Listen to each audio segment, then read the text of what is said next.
ليه اتاخر الوداع يا عم؟ انا جهزت كل حاجه. رن عليه يا عم.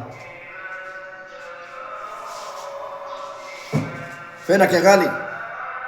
يبينا بدري، جهزت لك الكيكه والجوافه وكل حاجه.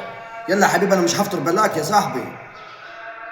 انا هستناك يا غالي، مش هفطر الا بلاك، والعصير جبته لك والبلح، كل حاجه جاهزه. انا ما اقدرش افطر بلاك يا صاحبي انا. ايوه تعالى يا باشا، انا مستنيك يا غالي. يلا في انتظارك، ما تطولش، افتح لك الباب. تعالى يا غالي. ماشي يا حبيبي، سلام سلام. افطار رمضان، كل سنه وانتم طيبين، كل حاجه كثيره. والله العظيم ما عاوزين غير ستر الله، مش عاوزين الا ستر الله بس. مش عاوزين حد يقول قال ولا قلنا ولا، الدنيا مش مستاهله. الدنيا مش مستاهله. احنا عايزين محبه الناس، المحبه في قلوبنا، مش محبه منظر. المحبه تبقى في قلوبنا من جوا. اهل عاوزين ايه؟ الدنيا ماخدين منها.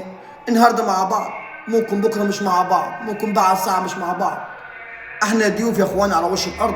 اتقوا الله مع بعضكم، حبوا بعضكم، خليكم قريبين جنب بعضكم. والله الدنيا مش مستاهله. الدنيا مش مستاهله.